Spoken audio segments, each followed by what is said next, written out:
everybody? We're here doing a little bit of an Eliminator draft today. Gonna hang out. Gonna be talking through the turn. Gonna be a recorded video here, but I'm just gonna be talking through my thought process of when I want to pick what I'm picking, why I'm picking what I pick. Obviously, this is not a solved game, but I love the Eliminator, and I'd like to try to, dive into it. And this is the time. This is how you figure out what's the best way to play, and this is how you find your edge. If you can figure out the best way to play it this year, then you can take advantage of it this year and have a great. All you really need is like one team to make it to like week 12, and you already had a pretty decent year. That's pretty close to already making your money back for a full 150. So I went neighbors first, and I think I'm gonna go with Achan, I believe. Yeah, I'm gonna do that. I still think one of the best ways to find an edge, and I think it's a clear edge in these contests still. It's not like the only way to get there, but I think it's just a clear edge. It's just to stack late bye weeks. And be like, well, week 12, we'll figure it out. Like by the time I hit the week 12, I've already profited a good bit on this entry and my collective of entries. It's pretty nice to have. So if you're lucky enough to make the week 12, you're already thrilled. So I'm pretty happy to have these two late stacks here. Week 12, week 14. CMC is one of my favorite picks on the board. Whenever I can get him, I love getting him. But this is a fun start here to get Achan and neighbors at the turn. Here we go. We're back here at the 3-4 turn. One thing I know about the Eliminator is that your every week median is important. But obviously, you could just get knocked out any week. So the way that makes me think is just like I don't want to be taking the L at quarterback. That's one thing I definitely feel pretty strongly about. I'm gonna take JSN here. I don't mind getting that bankable volume there. I think I'm okay with either DJ Moore or Evans here, or I could just go Tet. I already have a week 14 bye, so I probably won't do that. Just even if, I guess I could. DJ Moore or Mike Evans here, or Tet McMillan. This is tough. I'm going to take Mike Evans, I believe. Yeah, I'll take Mike Evans. Just get that. That's a good player to have on your team. Never going to go wrong with Mike Evans. I just think that there's a big question in Eliminator. Like, I just need floor, right? No, I think it's so different this year where the 50-50 every week makes it really tough to just rely on floor, because you just lose a lot if you don't get there. And I think people can play too safe here and it might not work out. So I just don't want to be getting bad at any of these positions, players, running back, receiver. And then I definitely don't want to be losing points. It's so easy to lose points at quarterback. You just need to make sure you're not letting that happen. So is there a right or wrong way to play? I think there is to an extent, but I think you're free to experiment in many different ways. And that's the most fun part about this contest is, not that BBM is solved by any means, but it's just nice to have so many different avenues you can go. And no one can tell you otherwise. There's some stuff that makes no sense. If you go 5 tight ends or something like that, I don't think that makes sense, especially in this format. But for the most part, you could do whatever you want and you can get away with it. I just think that the biggest difference between this and obviously you want to have a good consistent team in every format, but back-weighted production versus front-weighted production does you nothing. In fact, if anything, the front-weighted production is undervalued in this. Even though it is kind of scaled a little bit, some of these running backs Kamara's pushed up a bit, so it is kind of accounted for in a sense. But front-weighted production is not any less or more important. And when back-weighted production used to be is the most important thing in the other contests, so that's something to really keep in mind in these contests. Here we are at the 5-6 turn. I'll slam the button on Hampton if he's available. Travis Hunter is pretty interesting. I might just go Pickens just to get Pickens. One guy I've been trying to get more is DK Metcalf. I think his price is going to go up a little bit. Not crazy, but I think it'll go up a bit now that Rodgers is signed. But I do expect him to just go up slightly at the very least. He might not like skyrocket, but I think he'll go. Pickens is fine here. I don't mind Pickens. Bye week is just like really crucial to like pay attention to. I think it's just so easy to like lose focus of it, and it's so easy to like it's just pay attention to it, and you're gonna be in a much better spot. So here it's kind of tough. I like getting the juice Travion. Travion just feels like a good bet to make. He's obviously pretty expensive, but I like the week 14 aspect of it. I'm gonna get Travion here. Get bolster my running back. Get another juice piece. I think ceiling is good in this sense where like you don't need it every week. You don't need it because any week you just get knocked out with an unlucky score, which is what can happen to 99% of the field. But I think that if you're taking these swings on players, like Trayvon's a high risk, high reward play. Like he could just be behind. He could be behind Ramondre for the first 8 weeks, and then by the time he actually does something, I'm already out of the contest. Like that could very easily happen. It probably will happen, but there's the chance he comes out of the gate firing, or my team's strong enough where I could survive when he starts getting going, and he could just take me over the hump. Where like I'm playing against teams that have, you know, I don't know, David Montgomery. Maybe he's getting them 10, 12 points a game, but my Trayvon's getting 20 now that he's up to speed. So it's just the risk reward play. And you definitely, I don't know if you want to like start with Trayvon on your team, but like being your second guy behind Achane and Eliminator, if it makes a lot of sense. You just got to really think about your bankable points in this a little bit more than normal. And like I said, you just really need to realize like back-weighted production does you nothing. It doesn't hurt. Don't get me wrong, it doesn't hurt, but like if you're betting on back-weight production, you better be damn sure that you bolster that lineup enough, or else you made a bad pick. Like this pick is bad if I don't make sure he has enough help around it. So I'm gonna make sure I have some other guys that will have some good volume, without injury. Injuries will derail plenty of Eliminator teams, I'm sure. Here we go. Back on the clock here in a minute. Was this the 7-8 turn? I don't mind Caleb Johnson. There he goes. I saw some coaching about Caleb Johnson, just like how he's like they picked him because he's a workhorse, or like he just can be a workhorse. I just think that's very interesting.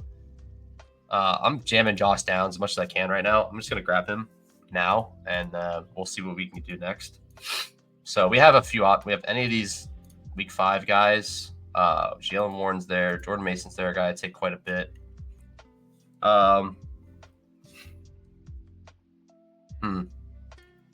I think I'll take Golden here. I think this is a good time to take Golden. Yeah, I'll grab Golden. That's fine. So this is a pretty fun team so far. So we got the 2 late buys. My first 2 picks are both late. So if I make it to week 12 and Achane's the reason I don't make it, like Achane being out, A-okay with me. But hopefully by then, maybe Trayvon's cooking, and then we have a little bit of stronger team, and Achane can be covered up by a big Trayvon game in week 12, something like that. So this is a fun start, though. I like what I have. This is pretty much like on a BBM team, I might grab 2 more. On this team, I'm adding 1 max. Probably not. I might stop there personally, but we'll see. Quarterback, my philosophy really is just like find stacks you can get. Like give me the Baker Evans, give me the Dak Pickens, give me, I guess Daniel Jones, give me the Jordan Love, give me the Dart. Dart doesn't feel great. I don't really like taking Dart, but he's there. So, 2 Achane's fine. You can even take Drake May, Henderson, and like grab Henry or something. You don't have to stack like this, but I think it doesn't hurt you to do. You just don't want to be overstacking where like you have 6 on the same buy on the same team. It's just not. It gets a little thin there. So. And everyone's gonna complain about this. I'm sure many people are gonna get knocked out by like rough pod variants, but that's just part of the game. You build the best team you can, and you're gonna have a great time like watching your sweat every week. So you're like, man, this team is sick, dude. Like I hit on all these rookies. I hit on this tight end that I didn't expect to be good. I hit on this quarterback that actually is way better than we expected. Like you find that team, and you're just gonna be trucking through people, and that's gonna be the one you want to watch. And maybe that's the only team you care about out of your like 50 teams you have or 20 teams you have or something. So, question is, can we get Baker here? Would be very sick to get Baker. I don't I'm not keeping my hopes up, but I would be very happy to get Baker Mayfield here. This guy auto picking. Seems like he might be. So Baker's gone. Oh, he took Bo Nix. Bless up. Damn it. Come on. All right, at least don't take ETN from me.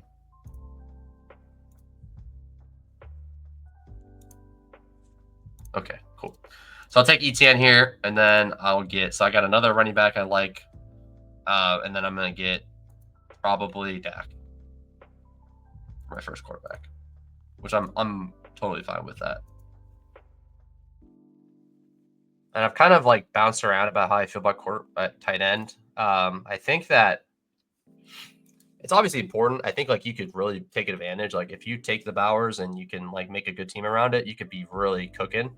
But probably like a lot of the time it's going to hurt you because you're like, oh, I don't have my extra receiver or extra running back at that price. It's going to be tough. But I think with the right tight end season, he could be like the skeleton key all the way up to like, oh, he helped me out a little bit, you know. But like with McBride, Kittle, and Bowers specifically, like if one of them like has a crazy season, it's like this guy is a top 12 wide receiver or top 5 wide receiver, but he's playing tight end, like wheels up. Like that could be winning you, like every week could just be winning you just because you have a great tight end score every week. Obviously you have to have the team around it, but I just think it makes a ton of sense to get some of those guys. But I think like you could also very safely, like if you want to just punt, you could do that. Like if you want to take 2 late or take 3 late, if you take one super late.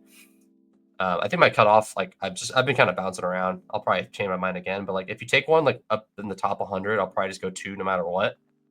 And then if you take one after like 120-ish, you know, I might just go 3. If possible, like if you have to cut one tight end out because you need an extra running back, I would always pull that trigger, in my opinion. So, and Njoku would be awesome here. Coming back around this turn, Jordan Love's completely fine. Jordan Love's a great pick here.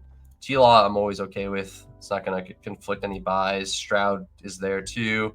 Herbert's there. I mean, there's some guys here. So, let's see what comes back to us. Okay, so unfortunately, Njoku goes, but I could maybe I could probably stop quarterback here if I get the right guys to fall back to me, and then I could just get 3 light tight ends. Okay, so I mean, I'm gonna play the game here. This guy has Jaden Reed. I'm gonna rip Jordan Love, and if T-Law comes back to me, I think I'm just gonna double tap that and be done. I mean, the options here, I could take Josh Downs. I could grab a tight end now. I just think it's better just to get this quarterback locked up and be done. I think it makes sense. T-Law is a fun offense to have pieces of. I think that there's a little bit of a gap here once you get from like T-Law to Penix to Tua, Bryce Young, like these guys. I still think Geno should be up a little bit more. But yeah, I'm slamming the button on T-Law here. T-Law is one of my favorite guys to get in this contest. So how we're gonna probably end this team 3-3-6. So we can obviously do the 3-6-6-3. That's a pretty common one. I'm thinking a 3-7-6-2 probably, just to make sure I have the running back horses I need. Or I could do a 3-6-7-2 and get one more receiver. I feel pretty strong about the receiving group. Like they're all different bye weeks. That means at worst I have five bodies, you know, assuming health, 5 bodies to play at receiver. If I actually look deeper, like I actually have not that much overlap here. Like Achane doesn't interfere with anyone. Travion only ends up with Neighbors. ETN's only with JSN. I mean, it's not awful in terms of the overlap there. So hard to say what I want to do here. We'll figure out tight end. We'll probably grab 2. Just not sure who I'm going to be getting, but I'm going to grab 2 tight ends is my plan. Target Craft, if he falls back to me, I'll definitely be scooping him up, but should have a decent like shot of getting 2 of these guys, and I'll probably just jam both of them now if I can get both. So looking at some of the teams in this pod, and I'm seeing a guy I don't really love the way he's constructing. Like Jason Higgins is fine, but when you have a running receiver room like this, like obviously week 10 is like not the worst result, I don't think, but like if you end up at week 10, and you're out Chase Higgins, Burrow, Javonte, and you're rocking with Jacoby Myers, Thielen, and Leggett as your receivers, it just like we'll see what else, or Wandale, we'll see what else he adds, but it just doesn't feel great there. And I don't know if this is a psychological thing, but like when I stare at this running back room, I'm like, man, this running back room kind of stinks. But like when you see the capital he spent, you're like, well, this should be a lot better. But if this name is like anybody else, let's get I guess, I mean, for Ferguson makes a ton of sense, right? So I'll get him, and then hopefully Goddard. I mean, I'll take whatever. Give me whatever here. Like, I'll be happy to take Ferg or Likely, and if like maybe if one goes, I'll just take Strange. I don't hate that either. Yeah, Goddard goes. Unfortunately, I was hoping to get Goddard there, but that's fine. The fact I got Ferguson is pretty nice, to be fair. So he unfortunately took exactly what I wanted. So I'm just gonna take Strange. I'm fine with that. So I have Ferguson, Strange. I really would rather have one of those be Likely or Goddard, but it is what it is. Got 2 quarterbacks stacked up with my guys. I'm probably stopping there just because I want to make sure this running back room is able to withstand Henderson's slow start, and it might easily do it. Like if Etienne's like the guy, it could easily just withstand that. But just looking at this team, like if this name was like James Conner or something, be like, oh man, I'm chilling. Like I got James Conner, Etienne, and Achane, but like the fact it's Henderson, you're just like, I might need some help early. It might be really rough early on, and it doesn't necessarily have to feel that way. But like when you draft a rookie in the situation that he is in, it definitely can feel that way. Dobbins is a guy that I think should be being drafted more. I don't take him like at all, but there's no reason I shouldn't be taking him more often. So I think we're gonna bolster this with volume, honestly. Like we're just gonna like bolster up this room and just get like 4 guys that have potential, and we'll see what we can do. Miles Sanders is definitely moving up the boards, huh? So Keith Mitchell, Brashard Smith, I like too. We'll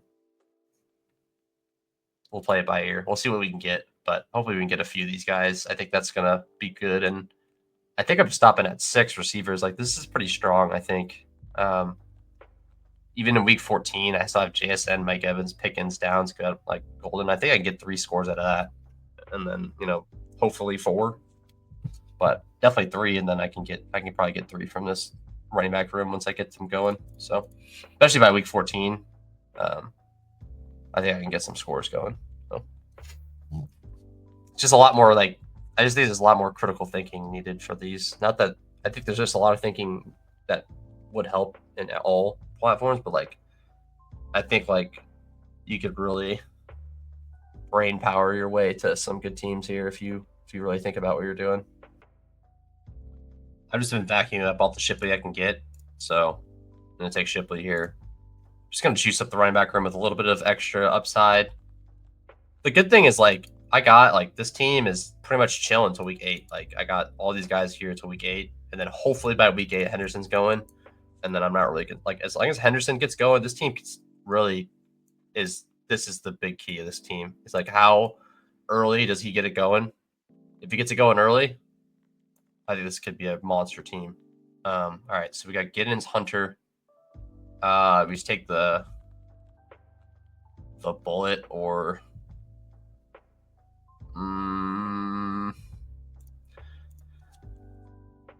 we'll see if we can get both. I like DJ Giddens quite a bit this year as well.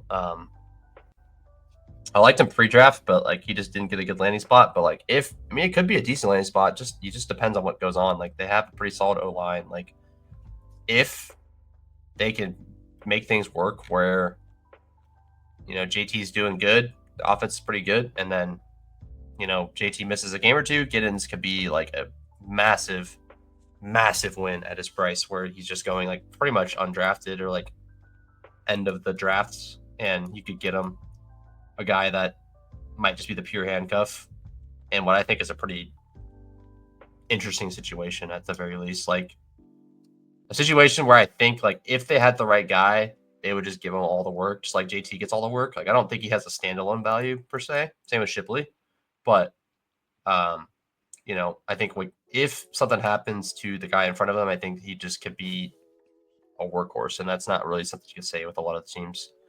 Well, it's not something you can say guys late, and I think there's a over 60% chance that both of them are going to be like the running back 2 you want. Obviously, there's a world where it's someone else in the Colts room, somehow someone else in the Eagles room. It's possible, but I'm willing to bet against that right now. Now the question I ask myself is do I want to get the third tight end?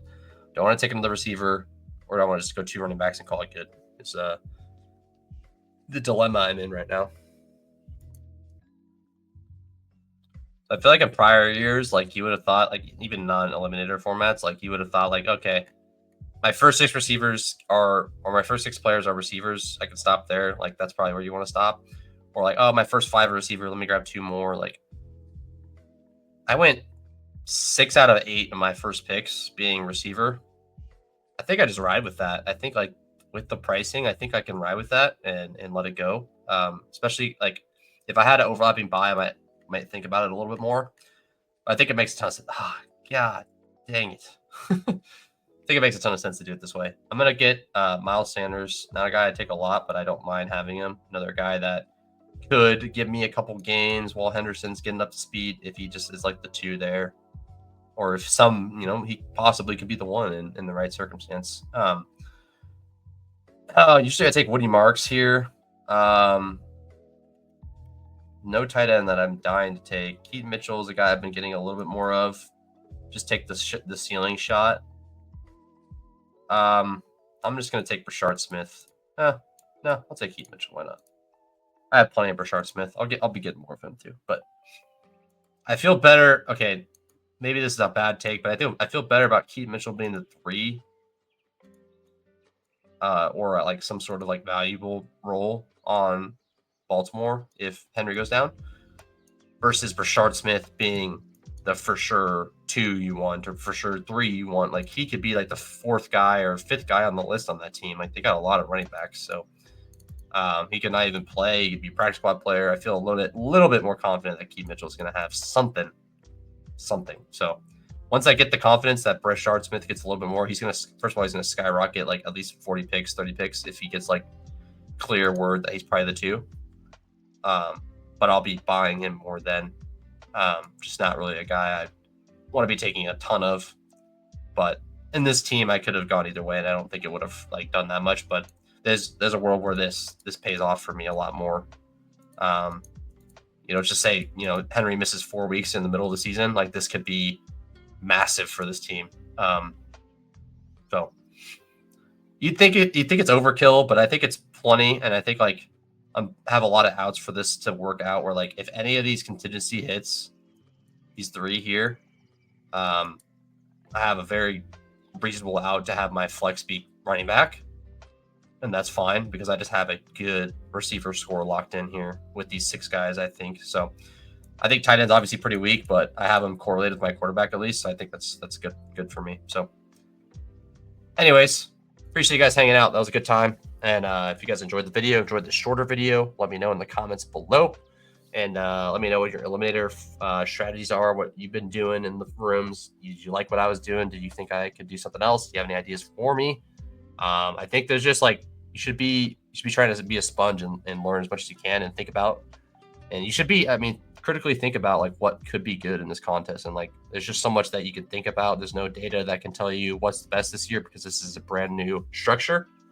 This year they haven't done this 50-50 structure every week at all. So definitely changes the dynamic. You could probably like look at some research and see like, oh, what is my average score every week? And like, what do I usually need every week to get there? And you can kind of play that way. But I think you just need to get a team that is even, a team that doesn't rely on like late season upside because you can't rely on that in this, because if you do that, you're probably going to be 2 week early and that's not what you want. So anyways, I'll see you guys later.